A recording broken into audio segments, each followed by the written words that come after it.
Yo, bon cette vidéo elle a été écrite sous la douche, c'est ça qui est drôle, c'est que, encore une fois, on est là pour une vidéo one shot, donc je lance la caméra, il n'y a pas de texte, il n'y a rien, mais aujourd'hui j'ai un sujet qui me tient à cœur et c'est pourquoi certains animés volent la vedette des autres. Et aujourd'hui on va parler justement des mangas qui vont jamais sortir en animé, tout simplement parce que ils vont pas générer assez de sous. Donc ouais, c'est la question qu'on se pose beaucoup, pourquoi certains mangas ne sortent pas en animé? Et ben on va y répondre durant cette vidéo. Moi j'avais un truc qu'il faut savoir, c'est que le fléau qui vole la plupart des vedettes, c'est les animés de romance. Vous avez sûrement vu déjà les dramas sur Chauffe-moi Nagatoro, j'ai pas le nom en japonais mais vous avez compris c'est quoi cet animé. Pour faire court, c'est un animé de pédophile. Voilà, déjà on va suivre l'aventure d'un monsieur avec des lunettes, je sais pas son nom, j'ai jamais regardé, je connais juste de nom, d'un monsieur avec des lunettes qui va se faire tout le temps, si j'ai bien compris, chauffer ou ils vont être en flirt avec une fille. Sauf que cette fille-là a une allure très petite et très enfantine, qui est très sexualisée dans les épisodes. Donc on va retrouver des fétiches de pieds, des selles, de tout en fait, de la domination, des trucs bien cringe, voilà. Et donc si vous avez potentiellement plus de 3 de QI, vous vous dites sûrement mais comment ça peut être animé ce genre de truc là et qu'on a toujours pas d'animation de Berserk? Et bien tout simplement parce que ça va beaucoup plus vendre. Et oui, parce que les animés de romance, ils vont beaucoup plus vendre que vos animés d'aujourd'hui tels que Berserk ou d'autres. Mais c'est pas anodin tout ça, c'est juste que la plupart du temps en fait le public visé dans ce genre d'animé c'est des gens qui sont tout le temps chez eux, qui n'ont pas de copines et qui cherchent justement à échapper à la vie cruelle et justement à trouver le réconfort et l'amour moral des gens dans des animés, parce que oui, la plupart du temps le protagoniste dans les trucs d'amour, tout ça, dans les animés d'amour, essaye de se rapprocher max de l'audience, c'est-à-dire de vous. Vous êtes le produit.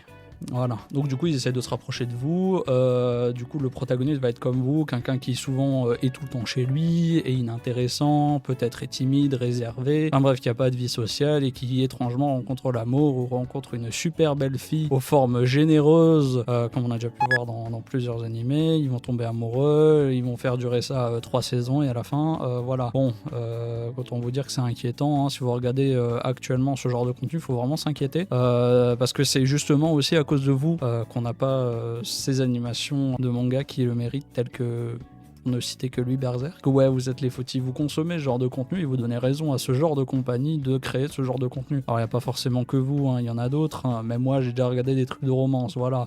Mais si je vous dis que par exemple les seins de Akari dans 100 Girlfriend ou Aurélie Love You est mieux animé que l'entière saison de Nanatsu no Taizai saison 5 et Berserk qui est sorti en 2018, vous allez être très fortement choqué. Il y en a qui vont me dire oui mais nanana sorti en 2018 je sais pas quoi. Écoutez, il n'y a aucune excuse, il y avait Fate à cette époque-là, je crois. Mais on s'en fout, de toute façon, on est là juste pour râler, parce que de toute façon, on est gros râleurs. Donc ouais, le problème, c'est que ce genre de manga, d'adaptation manga, elle est voilée par ce genre d'animé de romance. Après, on a un autre aussi grand fléau dans tout ça, c'est les isekai. Le problème, c'est que des isekai, c'est qu'il y a des isekai de tout. Du moment où il y a un isekai qui existe, qui s'appelle Moi quand je me réincarne en machine à vendre, c'est vraiment inquiétant. Je pense qu'on a vraiment atteint une limite. Un isekai, ça sera Moi quand je me réincarne dans ta pute de mère, et le problème de ce genre de truc-là, c'est que les gens continuent à adapter ce genre de merde. Oui, pour moi c'est de la merde, vous avez beau trouver ça intéressant ou quoi que ce soit, ou l'histoire, je connais pas, hein, j'ai jamais regardé, mais je peux le dire que c'est de la merde. Vous nous empêchez justement de manger bien, voilà, on va le dire. Si aujourd'hui des fois on a des animations complètement claquées du cul,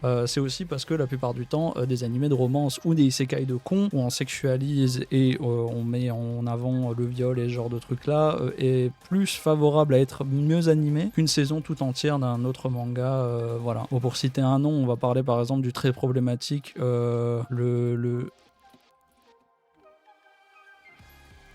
Bon, pour citer, bon, j'ai dû quand même chercher le nom sur internet parce que je le trouvais plus, mais on peut parler de Redo Filler, qui est l'histoire littéralement d'un mage dans Isekai qui pète le seum car finalement il arrive à la fin de son truc et qu'il a subi des tortures. Et du coup, il décide de remonter le temps et de V-word les gens qui l'ont fait chier. Alors, ça peut être des femmes, des hommes, c'est bien évidemment très bien animé, mieux que certaines saisons de certains animés qui ont pu sortir récemment. Et c'est inquiétant qu'on anime mieux un manga qui prône le viol. Alors, moi personnellement, je trouve que c'est inquiétant. Après, c'est pas parce que moi j'ai pas regardé et que je juge que forcément ça l'est. Un peu, parce que du moment où tu mets en avant un manga qui prône le viol, je suis désolé, faut se remettre en question. Alors je sais qu'il y en a qui vont me faire les puristes et qui vont m'écrire oui mais nanana, mais t'as pas compris l'histoire c'est nanana. Ils sont pas les couilles. Moi quand je vous dis qu'un manga de est mieux animé, j'ai dit le mot, voilà. Bon, quand un manga de V-Word est mieux animé que certaines saisons de mangas que j'adore, qui sont moins bien animés, bah moi ça me fout le seum parce que je suis pas consommateur de ce genre de contenu là. Et je sais qu'il y en a parmi vous qui ont dû consommer ce genre de contenu et c'est bien là le problème. Vous consommez et derrière vous vous plaignez qu'il n'y a pas certaines choses qui sortent. On peut citer Bleach qui a mis des années et des années à trouver un studio d'animation parce que justement Bleach ne rapporte pas autant qu'un manga de romance tel que Sans Girlfriend at Really Love You ou alors un High School DxD. Je pense que High School DxD a bien dû aussi rapporter au box, à l'entreprise, à mon avis, ça a bien dû faire quelques milliers d'euros. Mais c'est là justement le problème, c'est que ce fléau là il nous rase un peu nos pépites.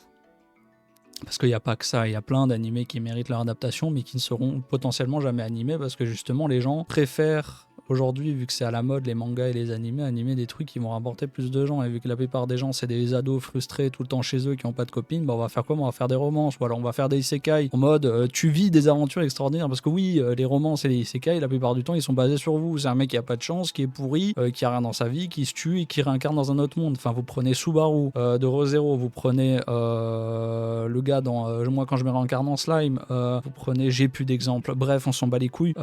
J'ai d'autres noms mais je les ai sous le bout de la langue et je vais pas attendre 15 minutes de retrouver les noms. Le problème c'est que c'est basé la plupart du temps sur des mecs qui ont rien, qui ont échoué dans leur vie, on leur donne une seconde chance dans un monde complètement imaginaire. Et du coup la plupart du temps les gens visés dans ce genre de truc là c'est vous, et vous consommez ce genre de contenu là et du coup ça fait que on bouffe de la merde, voilà. On aura potentiellement jamais certains mangas qui seront animés parce que justement c'est plus rentable de faire des animes de cons avec des fétichismes et des trucs potentiellement répréhensibles par la loi et qui vont t'emmener vers une divergence mentale, à te faire aimer des petites filles ou des trucs comme ça plutôt que de te faire regarder un animé ou un manga qui va raconter une réelle histoire. Alors, on peut prendre l'exemple d'un animé que j'ai vu récemment. Alors insérer l'extrait si je le trouve là.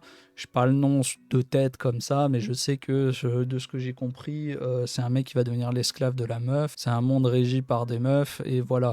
Bref, vous allez me dire c'est inquiétant. Non, en soi, le fait qu'un monde soit régi par des meufs, non, mais le fait qu'on joue bien sur le fétichisme d'être dominé et d'être vraiment l'esclave de cette dame-là, c'est inquiétant. Voilà, donc aujourd'hui, c'était un petit coup de gueule pour justement parler un peu de tout ça. J'avais envie de parler de ça. Bon, pourquoi j'avais envie de parler de tout ça? C'est parce que déjà, je suis un grand hater, parce que j'ai jamais eu de saison potable de Berserk. Alors, j'ai maté tous les animés, et moi, je suis un hater des animés, parce que justement je trouve qu'ils ne rendent pas hommage à l'œuvre. Tu vas me dire oui mais de toute façon Miura il a canné, nanana, écoutez, Miura jamais dans mon cœur, c'est pas pour rien que j'ai un tatouage Berserk. Après ça ne reste que mon avis, ne crachez pas votre haine dans les commentaires en disant oui mais blablabla, mais blablabla. Oui, il y a des isekai qui sont très bien, des animés de romance qui sont très bien, je dis pas, je suis aussi consommateur de ce genre de contenu, mais des trucs qui se respectent quand même, hein. Faut quand même pas aller regarder Nagatoro ou des conneries comme ça.